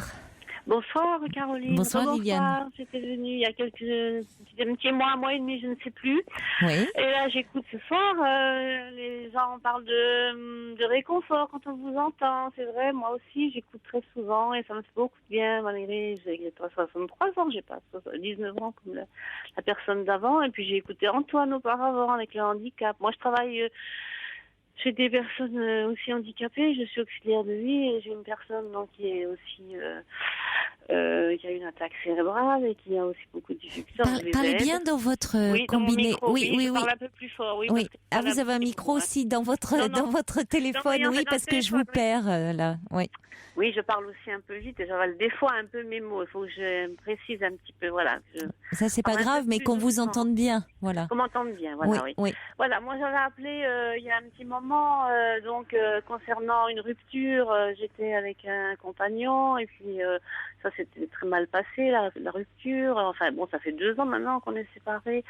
Il y avait eu beaucoup d'épisodes très douloureux. J'avais sauté d'une voiture. Vous vous souvenez, vous aviez dit après que c'était donc une relation toxique. J'avais un petit peu entendu les commentaires subversifs de tout le monde, mais donc enfin voilà. Moi j'ai rencontré quelqu'un entre temps. Enfin j'ai rencontré quelqu'un, parmi mes des clients que je vais visiter à domicile. J'allais voir une dame et puis elle n'était pas là ce jour-là et puis c'est un monsieur qui m'a reçu et puis on a discuté parce qu'elle n'était pas là, cette personne puisque nous on intervient à domicile pour faire différentes tâches ménagères et puis, oui. Et donc comme elle était absente, elle était à la banque, j'étais restée pratiquement ces 3/4 d'heure là à discuter avec cette personne là, ce monsieur, je sais pas quelle était la relation. J'étais le compagnon, je ne sais pas. Enfin, peu importe. J'ai pas trop demandé, mais enfin on a discuté. Et puis ça c'était le vendredi. Et puis 3 jours après, j'ai reçu un SMS. Je l'ai là sous les yeux, là sur notre portable du travail. Et puis bonjour, je suis monsieur Untel. De discuter avec vous vendredi m'a fait beaucoup de bien. Nous avons beaucoup d'idées communes et ça me ferait plaisir de vous revoir pour discuter à nouveau un peu, si cela ne vous dit pas, excusez, etc. Alors, j'ai attendu 3 semaines et puis j'ai répondu. Puis bon, 3 semaines avant de répondre? Oui, parce que j'avais énormément de choses, j'ai eu beaucoup de travail. Vous savez, on travaillait dans une association qui était en faillite, c'est très rare. Oui. Et puis on a été repris par la nouvelle association là où je travaille, là où j'ai des personnes handicapées. Et puis comme maintenant on a fusionné, on m'a demandé beaucoup de travailler d'un côté et de l'autre. Si vous voulez, je fais le lien entre l'autre association et la autre association qui nous a absorbés. Alors j'étais l'élément un peu, comment dirais-je, intermédiaire, enfin parce que je travaille dans les deux maintenant. Et puis comme j'avais énormément de travail, je commence le matin à 7h, je termine le soir à 19h, j'ai énormément de travail. Et alors je me suis consacrée. D'accord, donc vous lui avez répondu au bout de 3 semaines, il n'a pas été surpris au bout de 3 semaines parce que c'est long entre... Oui, c'est vrai, oui. J'ai dit, est-ce que... Bon, c'était parce que moi, le problème qu'il y a eu, c'est que quand j'avais quitté... Non, mais c'est pas un problème, mais je vous explique aussi. Oui, je comprends. Soit en réponse, soit il aurait pu être surpris, voilà, par rapport à le fait que ça soit un peu tardif. Et alors, comment a-t-il réagi Eh bien, le SMS OK pour vendredi 13, ça c'est celui d'aujourd'hui. Donc demain, à 13h demain, puisqu'on va déjeuner ensemble, je peux téléphoner cet après-midi. Puis le premier SMS, quand j'ai répondu, je vais là. Comment il a stipulé ça? Parce que j'étais étonnée justement qu'il réagisse tellement bien, parce que moi je vous dis j'avais... Puis alors, donc il se souvenait bien de vous. Bon, c'est plutôt bon signe, ça veut dire qu'il n'envoie pas X SMS partout. Non. Oui, ça aussi, voilà, oui, parce que j'avais aussi peut-être un doute par rapport à... D'accord, donc il savait bien à qui il avait envoyé un SMS. Donc vous devez le voir demain. D'accord. Demain à 13h, voilà. Nous allons déjeuner ensemble dans la pizzeria qui est à côté de chez moi, là. Parce que bon, c'est une personne qui... Vous voyez, merci de m'avoir répondu, je suis dispo tous les après-midi. Merci de m'avoir répondu. D'accord. Donc au bout de 3 semaines, je suis dispo tous les après-midi et pour éventuellement le soir, dites-moi un lieu, une date et une heure et je viendrai sans faute. À très bientôt. Donc c'est la pizzeria en bas de chez vous. Bon. Voilà, en bas de chez moi, voilà. C'est comme ça qu'il a répondu. Merci de m'avoir répondu. Vous voyez, au bout de 3 semaines, ça m'a paru aussi gentil d'être patient. D'autant plus que moi, je vous dis, mon ex-compagne m'avait volé une voiture, enfin les clés d'une voiture. Elle a été retrouvée dans l'immeuble que j'ai acheté en Allemagne. Et qu'est-ce que vous attendez de moi là? J'attends de cette relation, parce que ou de moi ce soir, parce oui, que oui. Oui, par rapport à tout ce que j'ai. Oui. Tout ce que vous m'aviez dit, ça m'avait aidé à, parce que moi j'avais toujours pas un lien, mais cette relation qui était très bizarre, elle me poursuivait, et puis je sais plus, j'avais pas trop écouté les commentaires, mais vous m'aviez dit solitude. Moi j'ai craint un peu la solitude. Voilà. Alors maintenant, je sais pas, j'avance j'étais peut-être prête aussi, oui. J'ai quand même 2 ans. Voilà, c'était pour ça que je voulais vous dire que vos paroles m'avaient, vos encouragements, voilà, ça m'avait fait du bien dans le sens où. Écoutez, tant mieux. Ça m'avait confirmé dans mon choix, parce que des fois on prend des décisions puis on regrette, on revient en arrière, on a toujours cette relation. Moi je suis restée 15 ans quand même avec cette personne, donc c'était difficile à vraiment, je pensais que c'était la personne avec qui j'allais terminer ma vie. Oui, je me souviens, vous n'arriviez pas à sortir de cette relation. Voilà, on m'avait dit vous avez mis un point final, je me souviens. Puis j'avais ce projet aussi dans le sud. Qui n'est pas encore. Oui. Vous aviez très envie de partir dans le sud. Oui, mais ça va pas. Bon, j'ai appelé la personne là qui m'avait mis en relation, mais elle-même qui est dans le sud déjà, mais elle-même beaucoup de difficultés avec sa propre famille. Mais bon, comme c'est la personne que je vais rencontrer demain, a elle-même des envies peut-être de changer de vie, apparemment. Alors, peut-être que c'est avec lui que vous allez partir dans le sud, qui sait. Écoutez, vous pourrez me rappeler après ce déjeuner demain pour me dire où vous en êtes. Mais bon, en tout cas, écoutez, cet homme que vous rencontrez, comme vous dites, il y a quelques semaines, vous n'auriez peut-être même pas, la discussion aurait tourné court. Donc il n'y aurait même pas eu d'échange de SMS, vous n'auriez pas laissé votre numéro, ou en tout cas si vous lui aviez laissé votre numéro. Mon numéro, il l'a trouvé quand j'ai appelé pour dire que j'étais en retard, et puis il l'a retrouvé. Oui, mais en tout cas vous n'auriez pas donné suite, je pense. Oui, alors qu'aujourd'hui vous vous montrez plus ouverte, plus disponible. Ça ne vous engage en rien, c'est un déjeuner, mais vous verrez bien. Je verrai bien, mais bon. Là, c'est les portes ouvertes. C'est par rapport à tout ce qu'on avait discuté. Et puis j'ai entendu des comment dirais-je ce soir, des choses qui m'ont intéressée. Ça interpelle les témoignages par rapport à des faits vécus. Comme moi, je suis pas toute jeune quand même, mais j'ai une vie qui est très, comment dirais-je, pas mouvementée, mais j'ai eu une vie très riche, puisque mon mari m'a emmené mes 2 enfants au Québec il y a 20 ans. Il les a kidnappés. Oui, mais alors attention demain que quand même cet échange avec cet homme, ça parte pas dans tous les sens non plus, parce que si vous vous mettez à raconter comme ça partout, ça part un peu dans tous les sens. Oui, cet homme, ça peut un peu l'inquiéter. Alors ça peut le faire rire. Ça peut être un peu, un petit peu foufou, un peu l'amuser, mais ça peut aussi l'agacer, non, dans un premier temps, mais ça peut un petit peu l'inquiéter. Non, mais parce que c'est vrai que j'ai eu. Ça peut être drôle, un petit peu dire tiens, c'est amusant, mais bon. Parce que ça s'est arrangé, mes enfants, ma fille. Parce que ça part un peu dans tous les sens quand même, Oui, c'est vrai, mais moi j'ai une vie qui part dans tous les sens tout le temps. Je sais pas pourquoi. Je suis. Ça vient de l'enfance. Je travaille là-dessus depuis longtemps. Ça fait 20 ans que je travaille là-dessus, mais j'arrive pas à trouver le pourquoi de ma. Bon, je parle de trop, ça c'est sûr. Mais c'est-à-dire que il y a pas de ça part dans tous les sens. Il n'y a pas de vide chez vous, Non, vous n'aimez pas le vide. Vous n'aimez pas le vide. Alors c'est vrai que vous parlez beaucoup. Il faut meubler. C'est bon. Certainement, il y a beaucoup d'anxiété. Vous êtes très anxieuse, mais c'est vrai que ça laisse pas beaucoup de place à l'autre. Donc vous voyez, pour l'autre, alors si c'est un monsieur, ça peut l'amuser, mais au bout d'un moment, ça peut aussi un peu il peut saturer. Voilà. Ah oui, d'accord, ok. Il peut trouver ça drôle un temps, mais ça peut un peu le saouler. Le fatiguer, voilà, c'est le mot. Oui, c'est vrai, d'accord. Bon, moi je vous dis ça comme ça, mais. Oui, non, mais c'est vrai, parce que vous le savez. J'ai une vie à 100 à l'heure, pourquoi? J'en sais rien. Parce que vous êtes, je pense, très anxieuse. Donc il faut pas de vide, quoi. Voilà. Ah, voilà.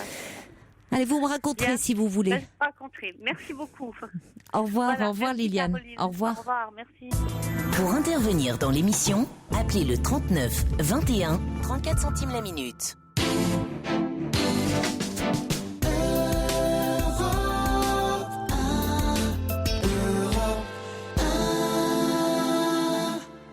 Il y a Eridan qui dit oui, méfiez-vous de votre côté, Françoise Sagan.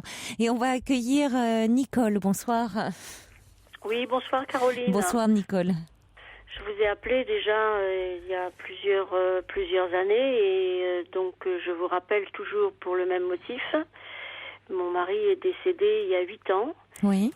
Et il a été abandonné à la naissance. Et j'ai retrouvé sa famille juste après son décès. Et ce sont des gens qui ne parlent pas et qui laissent des tiers me plonger dans la misère, me faire des violations de domicile, me faire des agressions de toutes sortes, et personne ne peut les arrêter. Alors je reviens vers vous parce que je ne sais pas comment je vais m'en sortir. Mais alors attendez, mais déjà attendez. Vous avez retrouvé sa famille après son décès. Vous avez souhaité vous retrouver sa famille? Non, pas du tout. C'est parce que mon mari était séquestré dans une clinique et on voulait le mettre sous tutelle parce qu'il avait de l'argent. Alors moi j'ai recherché la famille parce qu'on me l'avait demandé, mais en fait c'était pour faire des procédures. Et je suis tombée sur des gens qui savaient pas qu'ils avaient un demi-frère. Et on leur a dit vous allez avoir une grosse fortune, etc. Donc ils se sont endettés pour payer des avocats. Et puis maintenant ils sont en train de vendre tous nos biens. Et eux ils attendent toujours 100% de l'héritage. Et donc le médiateur ne peut rien faire, personne ne peut rien, les assistantes sociales non plus, ils sont 4 personnes à des endroits différents, je ne peux pas les arrêter, et là ils ont même entrepris de m'expulser de mon appartement. Et le préfet a donné l'autorisation parce qu'il croit que c'est normal. Ah oui, mais alors moi, c'est pas du tout de mon ressort, hein, Nicole, parce que moi, je suis pas du tout juriste. Non, c'est pas ça, madame. C'est que moi, voyez, il y a des avocats qui utilisent une famille, on peut pas les arrêter. Comment moi je peux faire constater que ces personnes-là sont déficients? On va se retrouver dans le caniveau. Qui est déficient? Ce sont des personnes qui sont... c'est un abus de faiblesse, et voilà. Ils comprennent pas, ils attendent 100% d'une succession alors qu'on est en train de nous dépouiller. Ils payent des avocats pour nous plonger dans la misère. Oui, mais alors moi, vous voyez, là, je connais pas les tenants et les aboutissants de votre dossier, où c'est un dossier à la fois. Il n'y a pas de dialogue avec ces personnes-là. Oui, non, mais Nicole, c'est un dossier à la fois juridique. Vous me dites, il y a les avocats, il y a le préfet. Moi, je suis psychologue, hein, je ne peux pas gérer. Le préfet donne l'autorisation d'expulser la personne si on doit l'expulser. Mais moi, je suis propriétaire et j'ai pas de dette, rien du tout. Mais ça a été, les avocats ont demandé au titre de ma belle-mère, alors que ma belle-mère elle est décédée, elle a rien demandé, je la connais pas, je l'ai jamais vue, elle était sous tutelle. Ils ont demandé de m'expulser parce qu'elle n'était pas d'accord que j'occupe l'appartement. Et vos avocats, vous, disent quoi? Ah, mais ils viennent pas une fois qu'ils sont payés, ils viennent pas à la barre, ou alors ils viennent et puis il y a rien dans le dossier. Bah, vos avocats sont censés vous défendre. Bah oui, ça c'est dans les textes. Bah, si vous n'êtes pas satisfaite de votre avocat, vous pouvez en changer. Ah oui, mais c'est ce que j'ai fait. Et puis j'ai même pris ma nièce qui est avocate aussi et elle m'a vendu un portefeuille d'actions. Elle m'a dit c'est bien fait Tati. Ils ont des charges les avocats. Oui, mais ils ont payé leurs honoraires uniquement. Hein. Ce ne sont que pour ça qu'ils vendent nos biens. Bah, enfin, vous pouvez pas dire que tous les avocats se comportent de la sorte. En tout cas, bah oui, ce que j'ai. Il faut changer. Vous êtes à chaque fois tombé sur des avocats qui ne géraient pas bien vos affaires. Ben non.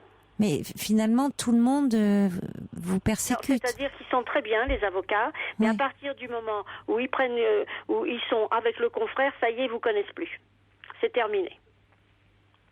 D'ailleurs, vous allez dans leur cabinet, ils sont très bien, ils vont tout vous faire. Et une fois que vous êtes au tribunal, ils vous ignorent, ils vous regardent pas, ils courent directement vers le confrère.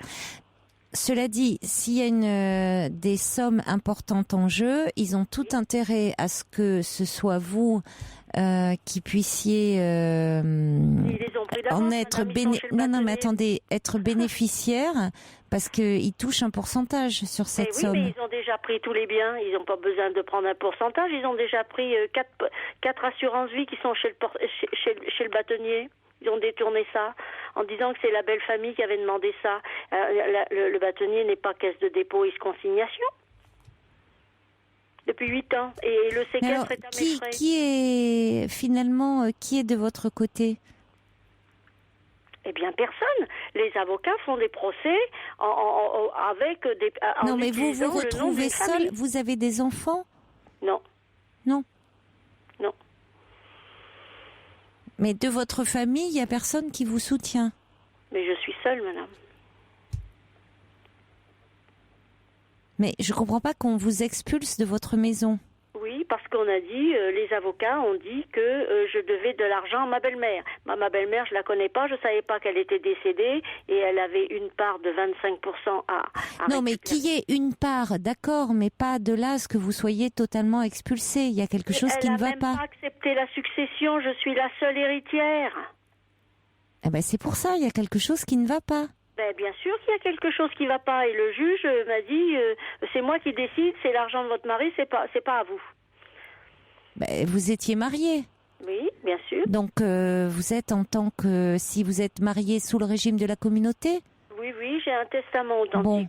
Alors voilà. Donc franchement, oui, mais moi, je voudrais savoir il faut voir avec le notaire, il faut voir avec un avocat qui va vraiment défendre vos intérêts. Il y a quelque chose qui ne va pas là. Oui, non, mais la seule chose, c'est que la belle famille, elle, je ne peux pas rentrer en contact avec elle. Ils parlent pas, ils disent voyez l'avocat. Non, mais la belle famille, c'est une chose. Elle a un avocat qui défend ses intérêts. Rien du tout. Ils nous dépouillent et comme ce sont des personnes qui n'ont aucune instruction, eh bien, comment voulez-vous qu'ils retirent les dossiers? Mais alors, des personnes qui n'ont aucune instruction, mais qui apparemment savent bien se défendre, et contrairement à vous qui avez de l'instruction et qui semblait totalement démunie dans cette histoire. C'est ce qui semble paradoxal. Ben oui, c'est très paradoxal, d'autant plus qu'ils n'ont pas accepté la part de leur mère, ils ne savent pas ce qu'il y a dans la succession, ils laissent faire les avocats, ils ne sont pas au courant des procédures et ils attendent 100% de la succession. Et le notaire me dit, moi, écoutez madame, je leur ai dit qu'ils viennent me voir, ils viennent pas, qu'est-ce que vous voulez que je fasse? Bon, déjà, il y a quelque chose qui, à mon avis, vous êtes mal défendu. Je ne sais pas ce qui se passe. Il faut pas partir non plus du principe que les avocats sont véreux et qu'ils vont mal défendre vos intérêts et qu'ils sont de mèche entre eux. Ils nous ont tout piqué pour l'instant. Mais pourquoi vous dites ils nous ont tout piqué? Oui, 4 assurances vie chez le bâtonnier qui sont hors succession, on se demande pourquoi ils sont là, un portefeuille d'actions de 42 000 € pour payer leurs honoraires, et maintenant ils me mettent à la porte de chez moi parce que ma belle-mère, soi-disant, elle a demandé des loyers alors qu'elle est morte et ils le savent, et elle a rien demandé. Alors ça va aller où cet argent-là? Voilà. Oui, mais c'est pas vous seul contre le monde entier quand même. Oui, mais ce que je voudrais, moi, c'est rentrer en contact avec ma belle famille pour leur expliquer. Quand les journalistes viennent les expliquer, voyez avec mon avocat, on peut pas discuter. Et moi, quand je vais non, mais les voir, vous n'arrivez même pas à discuter avec votre avocat. Vous pensez que tout le monde vous en veut et veut vous dépouiller. Alors que vous soyez effectivement en conflit avec votre belle famille. Avec ma belle famille, je voudrais leur expliquer qu'ils sont dans un traquenard. Et je n'arrive pas à discuter votre avec belle eux. famille? Mais oui, c'est la belle famille. Je pensais que c'était votre belle famille qui voulait vous dépouiller. Mais ce sont les avocats qui nous dépouillent, madame, au nom d'une famille et on ne se connaît pas. Eh oui. Ils se sont endettés, les pauvres, pour payer des avocats parce qu'on leur a dit vous allez avoir une grosse succession. Maintenant, ils sont sur la paille. Il n'y a plus que des dettes. Alors, moi, bon, j'ai essayé de... Parce que c'est des personnes qu'il faudrait mettre sous tutelle. Moi, j'en peux plus. C'est un balai d'huissier sans arrêt chez moi. Je peux plus rentrer chez moi. Quand je suis pas chez moi, ils viennent me changer les verrous pour me mettre à la porte. Le problème, c'est que moi, alors peut-être qu'effectivement, vous estimez que votre belle famille n'est pas à même de pouvoir gérer cette affaire et que des avocats peu scrupuleux, eux, se sont emparés parce qu'ils estiment qu'il y a de l'argent à se faire. Oui.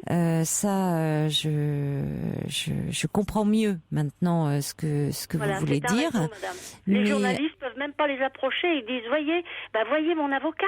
Ils savent pas, ils comprennent pas. Et ils attendent depuis 8 ans. Pourquoi n'arrivez-vous pas à entrer en contact avec la famille de votre mari? Pourquoi n'arrivez-vous pas à rentrer en contact avec cette famille? Ils parlent pas, ils comprennent pas, il y a pas de parole. Oh, ils sont quand même pas. Attendez, même des gens qui sont un peu déficients, on peut parler avec eux. Oui, j'ai rien à vous dire. Voyez avec mon avocat. Oui, c'est qu'ils n'ont vraiment pas envie de vous parler aussi. Ni à moi, ni aux associations. Et pourquoi pas prendre un médiateur? Le médiateur me dit que ça ne le concerne pas. J'en ai vu 3. Ah oui, mais alors ça si même le médiateur ne veut pas s'en mêler, c'est compliqué.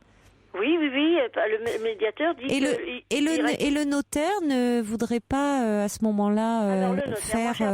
parce que les notaires sont souvent à même de gérer des histoires de succession très compliquées. C'est le travail du notaire, je suis d'accord avec vous.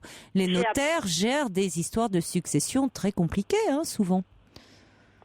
Oui. Oui. Et pourquoi il ne le fait pas? Il pourrait vous recevoir et recevoir votre belle famille.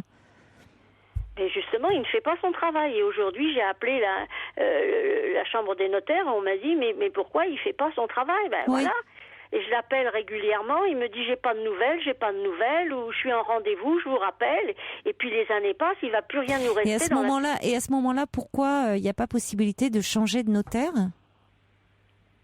Je sais bien que c'est compliqué, mais peut-être un notaire qui lui... Qu'est-ce qu'on m'a dit à la police, changer de notaire? Oui.